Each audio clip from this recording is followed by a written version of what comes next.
All right. Well, let's get started. Today, we're going to talk about marriage, and we're going to spend most of our time in Ephesians 5, beginning in verse 21. But if you just have the study guide here, you can follow along and hit all of the passages that we're going to go through. Has everyone got a study guide? If not, there's some more at Connect Point. Well, again, we're talking about marriage, and Charles Spurgeon once said of his wife, Susanna, she is the greatest of all earthly blessings. If you know much about the life of Charles Spurgeon, he was extremely active before he died in his 50s. And some people believe he worked himself to death.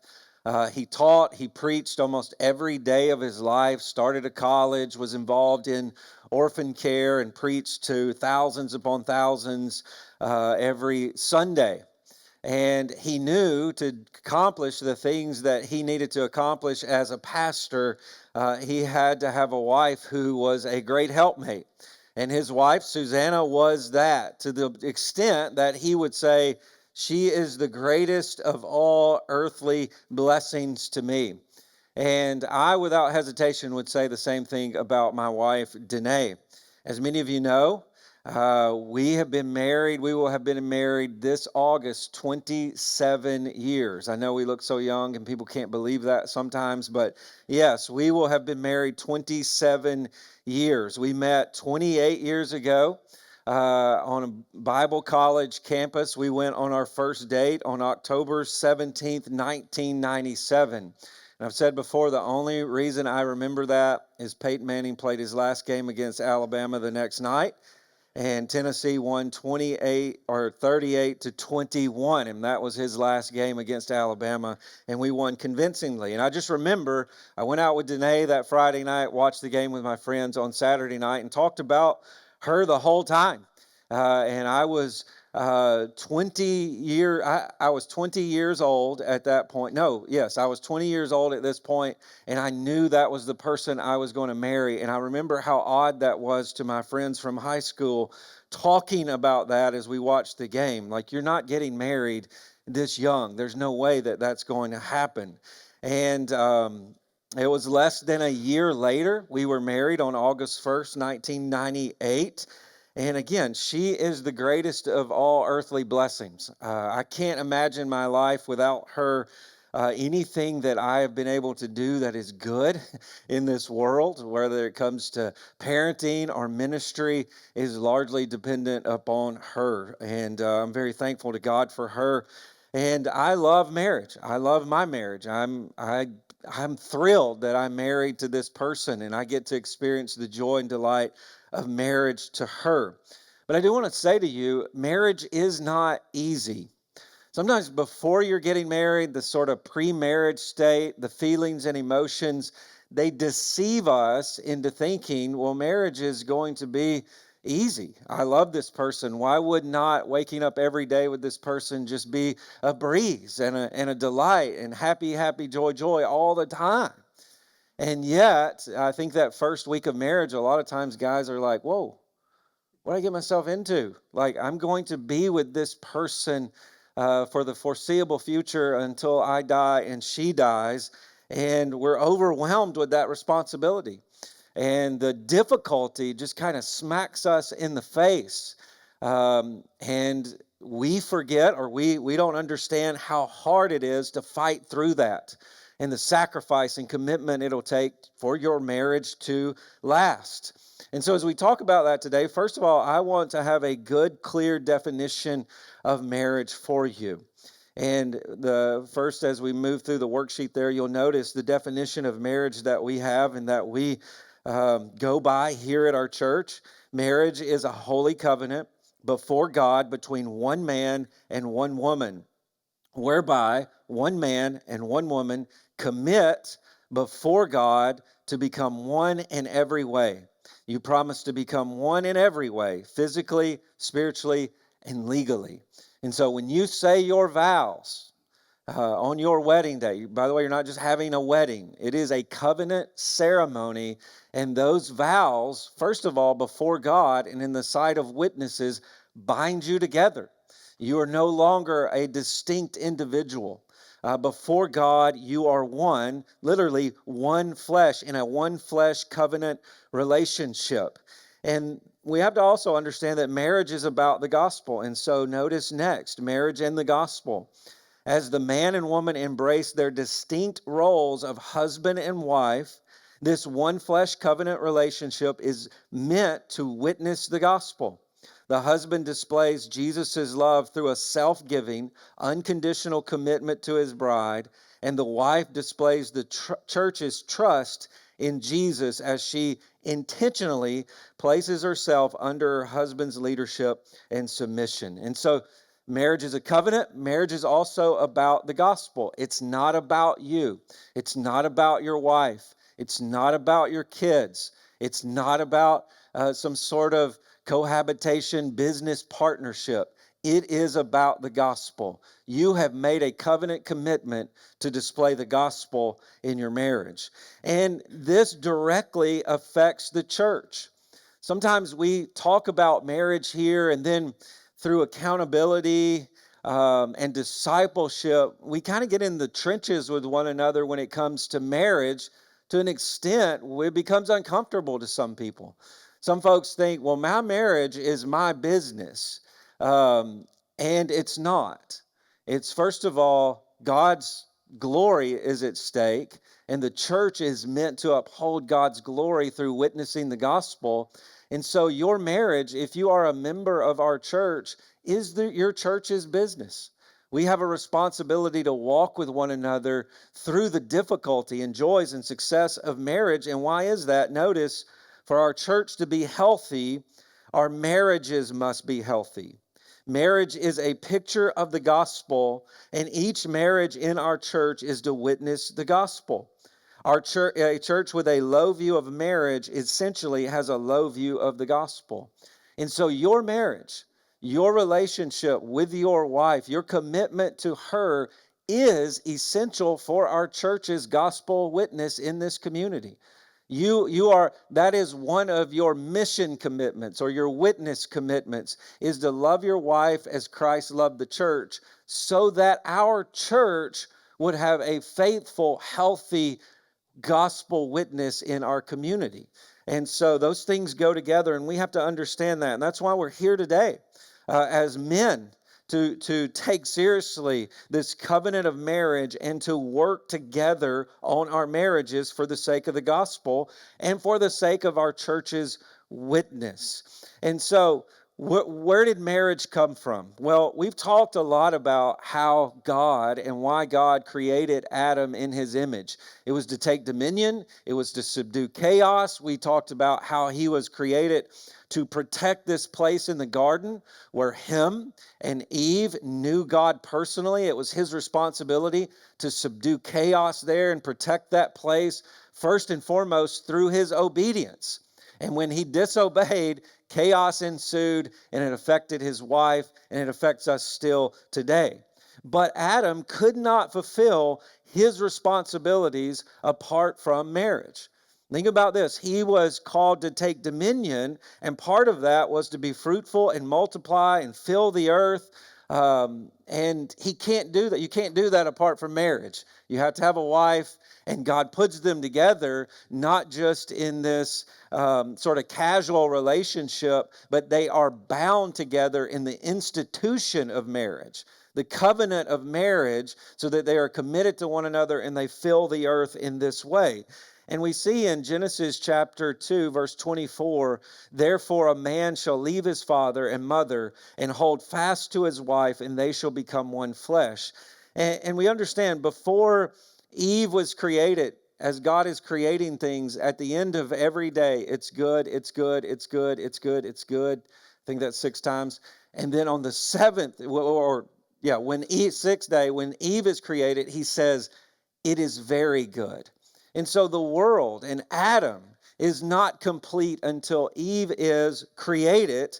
And then once she is created, all God has created him to be is fulfilled in his relationship with her. He can't do the things God has called him to do apart from Eve and apart from marriage. And I know there are certain exceptions, and we live in a world that is flawed with sin, and not everybody is going to get married. We understand that. There's the gift of celibacy for the sake of the gospel, but it is the natural pattern that in the world that men would leave their immediate families and start new families of their own for which they become responsible to the Lord. And so the purpose for which Adam was created cannot be fulfilled apart from marriage. Now, why is this important? Well, when we think about our culture and society right now, there is a crisis when it comes to marriage, and a lot of crisis, a lot of problems. But initially, it is that marriage is being delayed, and it hurts our culture, it hurts society. The average age of marriage right now is 32. And so if what I'm supposed to be and do in the world cannot be fulfilled apart from marriage, and then I'm delaying that, then I'm not everything that God has created me to be, and I can't do the things God has created me to do. Again, we said there's some exceptions, but it means I'm not the man that God has created me to be without this responsibility. Until I have this responsibility, there are components in my life that are left immature. And so we have a culture full of really immature men who are delaying marriage. That is one of the primary reasons. Why? Because maturity comes through responsibility. Men don't become mature if they don't embrace responsibility. And if they're delaying chief responsibility, they're going to remain in a state of immaturity for a really, really long time. Some men delay marriage because they just want to pursue their selfish ambitions. Other men delay marriage because they're scared and they fantasize about this life of being single and they don't really do anything. And you have a society full of men who kind of remain selfish, immature boys for a long time. Now, what are the consequences of that? First of all, it affects women in our culture. Single women. There are women who are living well into their 30s now who do not have families, they don't have kids, and they don't have a man who is embracing responsibility for them in their life, and they're having to do those things on their own. And it's not good, it's not right. It hurts our culture. And one of the biggest problems is sexual immorality. If you consider the fact that a man has developed to the point to take part in sexual pleasure, let's say 12, 13, 14, adolescence, and he's ready for that at that age, and then he's not getting married till in his 30s, some men are having to stay sexually pure for over 20 years. That ain't going to happen. It's not going to happen.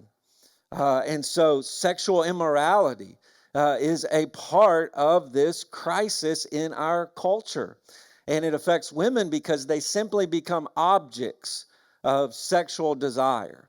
And so men aren't embracing the responsibility, but they're developed and ready for the act of sex in the context of marriage, and they desire that pleasure. And so they begin to see women just as objects for that pleasure. And so you have a culture full of sexual immorality. And one of the most devastating effects of that is porn addiction among young men.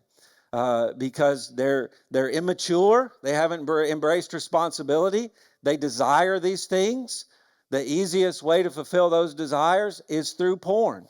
And men remain addicted to porn for over 20 years.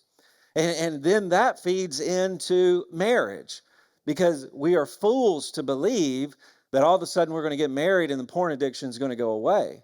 And it affects our marriage. And so you begin to see how the passivity and delay of marriage begins to affect society and then begins to even affect the state of marriages. And so there are men that struggle to even think about their wives sexually because they've been addicted to porn for over 20 years. And it devastates marriages. And so all of this is a problem. And so what do we do as a church? Well, if maturity is developed in responsibility, then we as a church have to call men to responsibility. In general, as a church, one of the things that goes on in a lot of families, and I think it's well-meaning, when parents look at their kids and they go, I want you to have a better life than I did. I'm a parent. I love you so much. I want things to be better for you. But one of the things that we do is to make life better for them is we make it easier for them. And one of the things we do for our young men and our sons is to make it easier for them. We take all responsibility away from them. We don't call them to work. We don't call them to have jobs. We don't call them to, earn money and you purchase your first car. You pay for your insurance. You go get a job and you do that. We even on their sports teams, if they don't get to play, we go find another sports team. Or it's the coach's fault, or if they come home with bad grades, we don't put the responsibility on them. And some of that is a good I just want life to be better for you.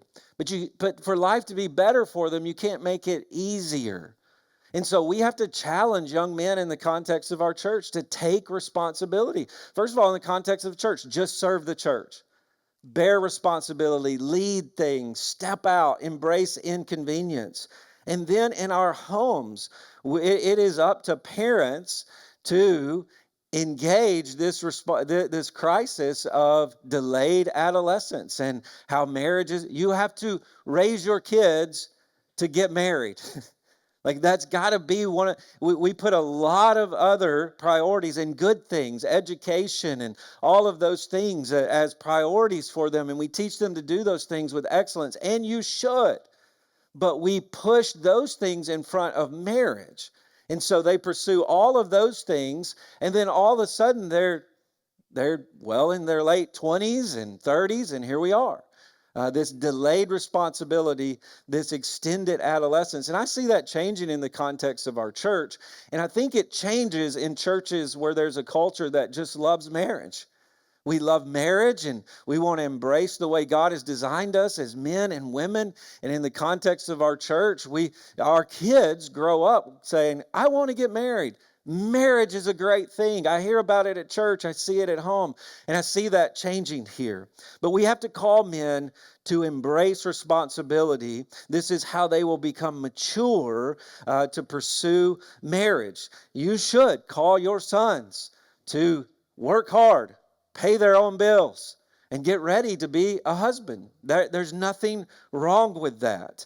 You should challenge them to lead and serve and embrace inconvenience, because you just don't want life better or easier for them. You do want a better life for them. And it's through embracing inconvenience. And so for just a few moments around the tables, what I want you to do is I want you to briefly, some of you need to understand the word briefly, discuss how you met your wife and how long you've been married and the greatest joys of marriage. Now, I know if it was me, I'd talk forever about those things.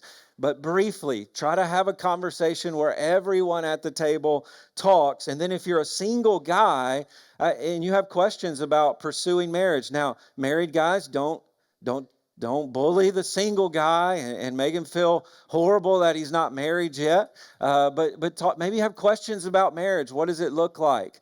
It's not time for you to whine either about girls just don't like me. Just talk about marriage. Have a good, joyful, happy talk about marriage around the table with those two questions. Go.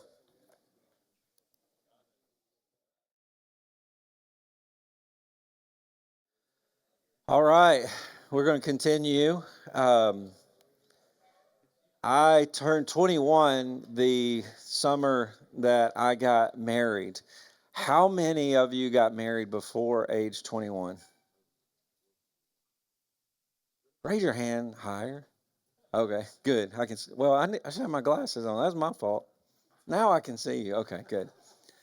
Wow. Okay, good. I was just wondering, just interested. So, what does the responsibility of marriage look like? Well, now we're going to dive into the passage, the classic passage in Ephesians chapter 5, where husbands are called to love and sacrifice with this unconditional commitment, this one flesh commitment to their wives. So in Ephesians chapter 5, first of all, in verse 22, we see that the husband is to be head of the wife, even as Christ is head of the church. Now, notice the language here is the head of the wife.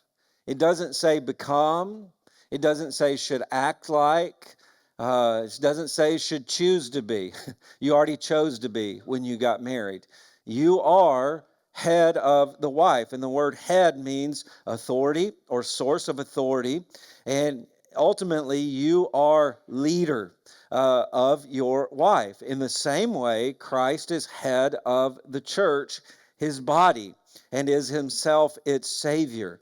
And so the first thing you have to understand every day of your life, that is who you are. You have that role and you have that responsibility. Either you're going to be a good, godly head, or you're not. You're going to be a bad, sinful head in your home. But you're going to be the leader. You are the leader every single day. And this is the role and responsibility God has given you as men in the home. And you don't need to shirk away from that. When we get embarrassed by that, or just sort of cultural sensitivities cause us to kind of, that sounds uncomfortable in modern day sensibilities. What happens when we shirk from that, our marriages are affected because we're embarrassed. And so you are head of the what? You are her leader. God has given you that gift to lead, protect, and provide for her. That's who, and if you don't do it, it's not going to happen, and there's going to be chaos and problems and dysfunction in the home. And so embrace that responsibility. Understand that's who you are. Well, embracing that responsibility, men usually fall in two different directions and go to two different extremes. In embracing authority in the home, they become overbearing tyrants or passive pushovers. The overbearing tyrant doesn't consider the needs of others. His desires and wants come first. And so he gives unhinged commands based solely on who he is. I'm the husband. I'm the dad. Everybody must do what I want them to do. And asserts authority in that way. And what happens is he makes everyone miserable in the home. And eventually his wife is repelled by that. She's not drawn to that. She's not all of a sudden going to say, yes, overbearing tyrant, I will do whatever you say and then love you unconditionally. No, she's not. She's going to, in her heart, she's going to become discontent and she's going to be repelled by a man that is an overbearing tyrant. But the second extreme is the passive pushover.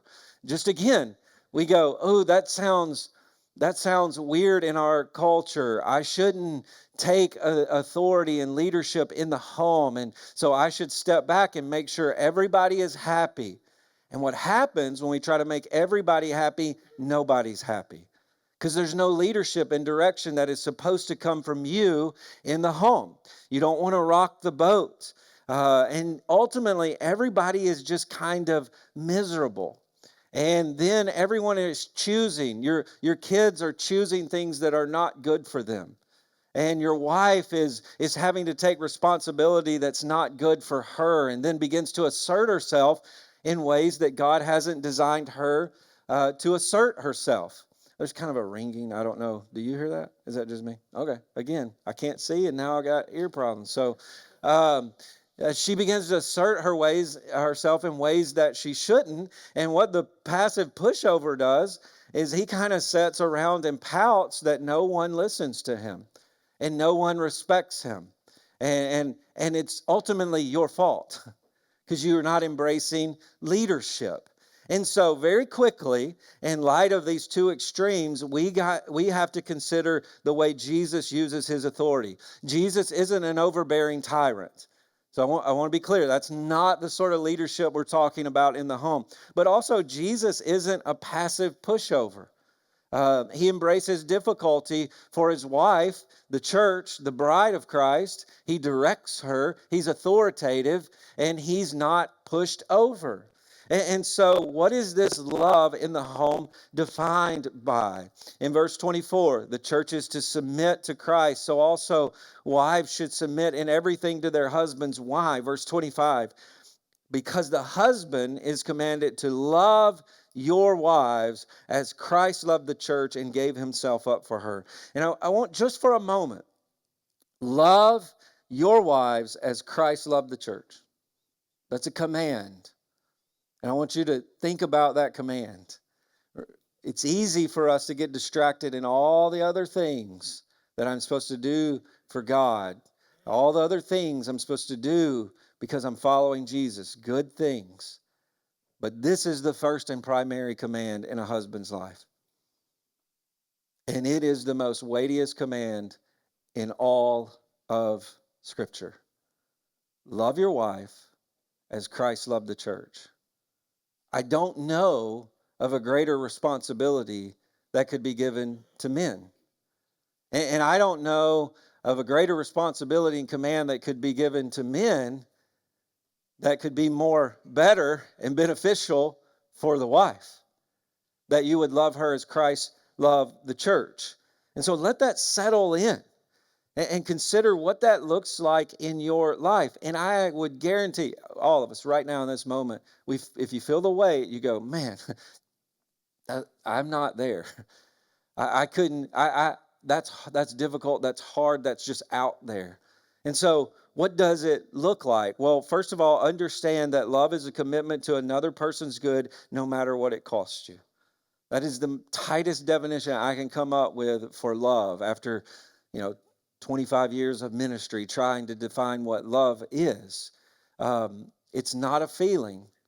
Feelings come from love. It is a commitment. And it is the commitment that you have made by way of covenant to your wife. You covenant before God to love her as Christ loved the church, what means to love her no matter what it cost you. And we see Jesus is the example of that. He committed to the church's good, meaning he gave himself. It's not just that he did something, he did do something.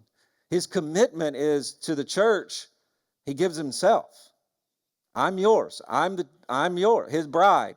I'm your provision. Jesus gives himself as a commitment. And then what does that look like? What did he do? He gave himself up for her. This refers to the cross. To what extent did Jesus give himself up for the cross or for the church? He gave himself on the cross, dying under the wrath of God, the just punishment for the church's sin. He committed to the church and it cost him his life. Love is a commitment to another person's good no matter what it costs you. What did it cost Jesus? His life, enduring the wrath of God. And this is the commitment that you made to your wife, to love her in this sacrificial way. And that's not easy. We love, it's a pretty word, right, in our minds.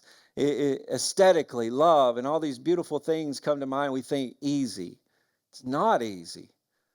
The greatest love ever is bloodstained on a gory, horrific execution of torture and death, the cross.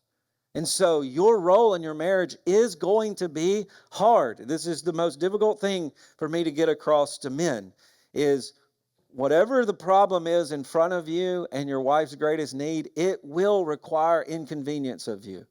That is the nature of the job, right? That's what you signed up for, to embrace inconvenience. And so a lot of times you're waiting for her to change and do things differently so that it's easy for you. Not going to happen. You embrace difficulty and inconvenience because you love her, no matter what she does, no matter what it costs you. And so whatever's going on in your marriage right now, your greatest need, your greatest problem, what your wife needs, it will require inconvenience from you. And the degree that you're not embracing inconvenience, you are harming her. You're not serving her the way Christ served the church. And so it may be by embracing parenting decisions, leading spiritually. When I talk to men about leading spiritually, they kind of want to tip How can I do this easily? You can't. You're going to have to set a time in your day to pray and read the Bible with your wife. And every single day when it's getting to that time, you're going to think of other things you can do. Your wife is going to be distracted by other things. And you, with tenacity, have to embrace the inconvenience. This is what we're going to do. Yeah, the dishes may still be dirty. Yeah, we may get 30 minutes less sleep tonight because we pray together. It's going to be inconvenience, and you have to lead into the inconvenience. And so for single men here today, I always say this: how can I prepare to get married or prepare for marriage? Embrace inconvenience. If you're a guy who you want to drift toward the easy all the time, even when you think about your career, you think, I want the easiest job where I get paid the most. And I got to figure out how I can do that. And most guys who think that way never do much of anything, because you have to embrace inconvenience to accomplish things in life. But embrace inconvenience now. At school, on your sports teams, or whatever campus ministry that you're a part of, in the context of the church, commit to things that are going to be really, really hard for you, and embrace inconvenience. Serve people you don't enjoy being around. Even in the context of the church, you think, I want a church where everybody's like me and likes the things that I like, activities that I want to participate. No, plug in to BFGs that aren't like you and serve with a radical commitment. You prepare yourself for marriage in this way. But next we know or see that Jesus' love for the church is unconditional. In verses 26 and 27, a lot of confusion with these verses. A lot of times people go through these verses and then they jump right into you've got to disciple your wife. And we believe that. You've got to lead your wife spiritually. The point of these two verses is, through the cross, Jesus has loved the church unconditionally and has made an unconditional promise to her to the end. Notice verse 26, that he might sanctify her. He died to purify her of sin, having cleansed her by the washing of water with the word. That phrase, washing of water with the word, refers to the promise of the gospel. So he set her apart in dying for her, and then he's going to cleanse her with his promise to never leave her or forsake her, in verse 27, so that he might present to the church, to himself, in splendor, without spot or wrinkle or any such thing, that she might be holy and without blemish. He made an unconditional promise to her that was sealed in his blood at the cross. He will make the church holy and pure. And he said, this is how I'm going to promise to do that, is I'm going to die for your sins. And then I'll never leave you or forsake you until you are without sin. This is an unconditional promise that Jesus has made to the church. And the language here can be taken from the book of Ezekiel, where God promised to Israel that he would become a husband to her. And though she's like a harlot chasing idols, he will make her pure. And he will do so in an unconditional covenant. He will become her husband, and he will never leave her, and he will never forsake her. And that is the commitment that you made to your wife when you got married. If you are married here today, you made an unconditional covenant to your wife. And I know culture affects that. We have this whole idea of divorce and irreconcilable differences, and there's this negotiation. In the context of Christian marriage, you made a covenant of unconditional love. And the Bible gives some exceptions for divorce, mainly for the woman, to protect her. But as a man, you said, I'm all in no matter what, just like Jesus is for the church. When the church is sinful and rebels against Jesus, he doesn't turn his back on her. He stays committed to her good to the very end. And that is the commitment you made to your wife. And you've committed to be there to the end. And now what happens is life changes us, right? Age changes us. Kids change us. Our jobs change us. We get older. We look different. We act different. We like different things. Life just continues to change. Tim Keller's wife once said, I think it's in the book that we use for marriage or premarital counseling. She said, I've been married, I think she said, to 15 different men in the course of this one marriage to her husband. And what does she mean by that? Well, he's changed over and over and over and over and over again. And every time we had to remain committed to the marriage covenant that we made. And I would dare say, if you've been married for some time, you are married to a different person than you said I do to. Not a different person altogether, but personality in some sense changes, desires change, circumstance change, physical appearance change. You're standing before a different person than you committed to on your wedding day. And the question is, will you remain unconditionally committed to her? Or will you say, there are some conditions, and it's conditioned on the wedding day that you stay exactly like you are right now. Actually, not like you are right now. I want you just to be a little bit better in a few years. But if it gets worse, I'm out. No, you made an unconditional covenant, and your wife needs to feel that. She needs to understand that. That's what gives her security. One of the things is all these changes happen in the life of our marriage, and our wives become extremely insecure. They don't like all the changes. This isn't the life that I thought it would be. Things are different. They have in their mind, and they commit to something that they want, and their expectations aren't the same, and they become very insecure. Most of the time, the wife doesn't want to run. She just doesn't know what to think about it. The man is usually the one that runs from the situation. And your unconditional commitment steps in and provides security for her.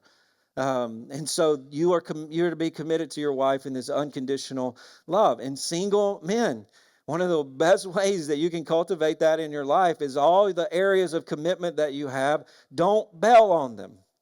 Don't. And dads, teach your son not to quit. You're going to finish this commitment. I don't care if you like it. I don't care if it's hard. You're going to finish the commitment that you made. You signed up for this class. We're going to finish it. Now, I understand GPAs and stuff and how it affects God. I get that. But we're going to finish. We're going to work hard, and we're going to finish this. You're not going to leave this team just because you don't get to play shortstop and lead off. Like, we're going to finish these things. And that prepares you for marriage. You need to commit to things that if I don't show up, things fall apart. And so I have to always be there. I have to be there day in and day out. This is this unconditional commitment in marriage. And then we also see that marriage is a one flesh commitment. And I'm going to go through this real quick so we can get to the next sections. But he paints this picture of Jesus being one with the church. The church is his body. So that if Jesus doesn't take care of the church, he's not taking care of himself. And this oneness in marriage would have been revolutionary to any man in this culture. Women were little more than property. They were slaves for pleasure meant to produce children. They had no identity. They had no rights. They had no power. They had no inheritance. But what Paul does here says, no, the church has become one with Christ. She has his identity now. She has in its inheritance, his authority, his power, his rights in the world. This is who she is. And so the wife in the home is the same for the husband. Everything that is his is now hers. They are one. And so there's no getting married and then we remain distinct. We remain different. We are one before God. This means in your home, you're not just roommates. You're not business partners. You're not co-parents of the same kids. You are bound together before God. This is the covenant you made. And so you're not bound to your job the way you're bound to your wife. You're not bound to your kids the way you are to your wife. And you and her aren't bound to your friends the way that you're bound to one another. You're not bound to your church the way that you are your wife. You are one flesh, and you are to provide for her and protect her. That's what the word nourish and cherish means, to provide and protect. And what happens as you do that, and you think, my wife needs to do what I say, that's not the way to go about that. But if you nourish, you provide, and you protect, what we see, and even this passage ends with a call to the wife, she willfully places herself under the leadership of the wife. And so, how do you love your wife? Just some practical applications, real quick. You love her with the gospel. You make sure your wife knows the gospel. One question I have for you, men, is have you ever heard your wife's testimony? Ask your wife how she became a Christian and ask her about the gospel. Um, if you have any questions, if she's a Christian, um, don't go in and say, by the way you're acting, I don't think you're a Christian. Let's talk. Don't do that. But ask questions about the gospel. Make sure she knows the gospel. Make sure she hears the gospel from you. As she thinks about all the expectations she has, remind her of God's love for her. One of the ways that your wife can feel and know the gospel in your home is that you engage in forgiveness. If there's conflict, you walk in the house and say, I was wrong, will you please forgive me? And you engage in reconciliation. You encourage her. Don't stop pointing out when you have a problem what other wives do for their husbands and how they treat them. You don't know all that anyway. From the outside in, you look at other marriages and go, well, she doesn't talk to her husband that way. Stop. Don't do that. Encourage your wife. Help her. Don't walk into the house today and go, what all you been doing today? No, you ask her, how can I help? And these are ways she knows and she feels the gospel. Be patient with her. Jesus sees the church covered in his righteousness as in blood, and she will be glorified, and so will your wife.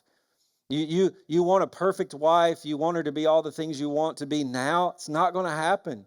You got to live with her with patience and kindness. And when you cultivate those things, she longs to be the wife Christ would call her to be. And so, real quickly, let's do some more questions here. As you think about marriage, how do you drift toward easy?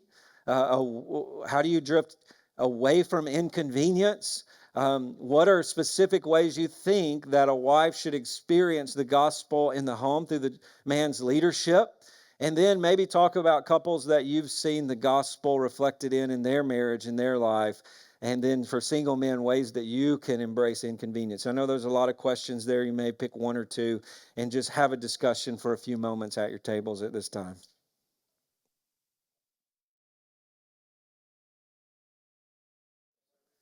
All right, we're going to rapid fire the last points so we can get out of here on this Saturday.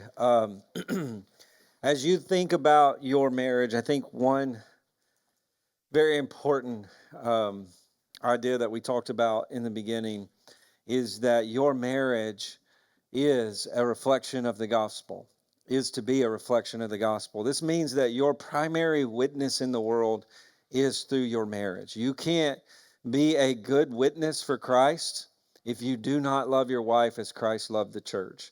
It's hypocrisy.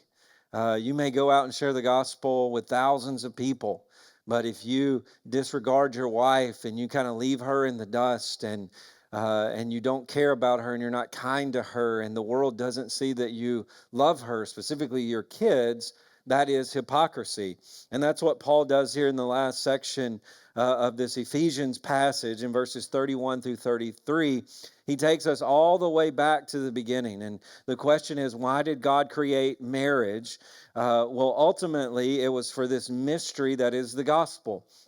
So all through Scripture, there is this mystery that's hidden. And there's glimpses of it through the Old Testament. And what is this mystery? Why did God create marriage? Well, we begin to see this mystery. God speaks of loving Israel like a husband, and there's these pictures of marriage in the Old Testament, and there's glimpses of it. But what all does it look like? What does that covenant look like? Well, when Jesus dies for the church, the mystery is unveiled. This is why God created marriage. God created marriage for the gospel. He didn't create the gospel for marriage, and you can't get that backwards. Your marriage exists to make much of the gospel. And that means in whatever, everybody in here with your wife right now, you are at a different season in a different circumstance. Your witness right now is to love her as Christ loved the church. Whatever that looks like today when you walk in that house, You are to love her as Christ loved the church, and that is to be a reflection of the gospel. You are to unveil that mystery to her, your kids. One of the most tragic things, we meet with couples, and they begin to move toward divorce, and they begin to say they're going to stay together for the kids. That doesn't really last or work, because marriage isn't about the kids, it's about the gospel. And then they begin to convince themselves that once divorced, their kids are just going to be okay. And that never happens psychologically. There's all kinds of insecurities with that go awry. But ultimately, your kids aren't going to be okay when you preach a false gospel to them, when you just leave mom. 30 years from now, they need to look back and believe the gospel that you preach to them by staying and not leaving. If it's worth anything, it's worth that to the world around you. That you picture Christ in that unwavering commitment. You're there and you don't leave. This is the gospel that you are to witness to the world around you. And one of the ways that I see this beginning to kind of infect and destroy marriages is the way in which, if my marriage is my primary mission, my primary witness, then I have to protect that at all costs. That is the priority in the home. My kids, that's not the chief priority. My marriage is my priority. My job isn't my chief priority. If my witness is to love her as Christ loved the church, that's got to be my priority. And what happens in a lot of homes is so many other things begin to overwhelm. And it is the work of Satan to convince you that there is something more important than your marriage. It's not even church. You're a hypocrite if you say, I'm faithful to the church, but I leave my wife behind and we're not even, marriage will just happen. No, your marriage is a priority. And I see this a lot with just kids' activities that overwhelm the home. You want your kids involved in any and everything, and parents have this fear of missing out. That if my child's not involved in this thing, they're going to be this incomplete human one day and have to go to counseling if I don't let them do everything that every other kid is doing. And it overwhelms the home. And marriages begin to suffer. And so one practice that when couples do this, it's very helpful to their marriage in making it a priority. And you have the responsibility to lead. And it is this plan that we put before couples all the time. And you'll see it, I think it's in your notes, the plan to make marriage a priority. It may be at the end of the homework questions, but you spend 15 minutes a day in prayer. And just write out the time where you're going to pray for your wife. I remember when I first got married, and I was in school, and I was reading all the time. It felt like I was in a class all the time. And I was trying to get through with my schooling as quick as I could. And Danae always wanted to pray before bed at night. And I said, if you know Pastor David Prince, it's the worst thing I could have ever said to him. He asked me about praying with my wife, and I said, she wants to pray at night when I'm exhausted and tired. And he looked at me and said, you wimp. That is the bride of Christ. She's supposed to be treated like the bride of Christ. You pray with her no matter when. And so go to your wife and say, if there is a time that we're going to do this every day, what is it? And you write it down and you commit to just 15 minutes. If it ends up being 5, that's fine, but commit a 15-minute time of prayer every single day. 30 minutes a week, you're going to sit down and you're going to talk about your relationship. If it's, maybe you're at a ball game. Some of you need to be less concerned about how your kids are playing and just talk to your wife. Like, go out and sit in left field and talk about your marriage. Your kid's going to be okay. Your zoning in isn't going to cause him to not strike out. But spend 30 minutes talking about your relationship. And then once a month, you go on a date without kids. And I always add to this, once a year, you go away somewhere without your kids. You convince yourself and your kids you're not the priority. This marriage is, and kids will thrive in that.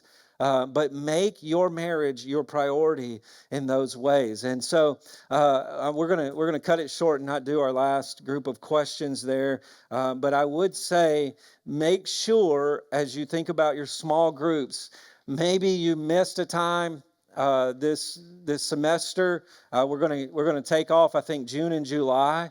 use that time to make up with your small groups.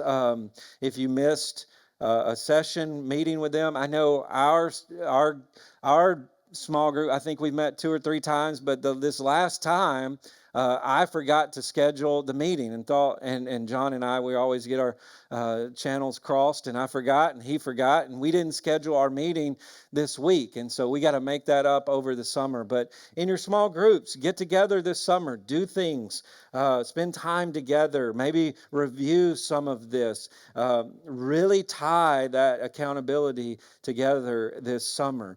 And I would also say this: Satan hates marriage. He hates it. It's a reflection of the gospel. Absolutely hates it. But I know this: God loves marriage. God is delighted in marriage.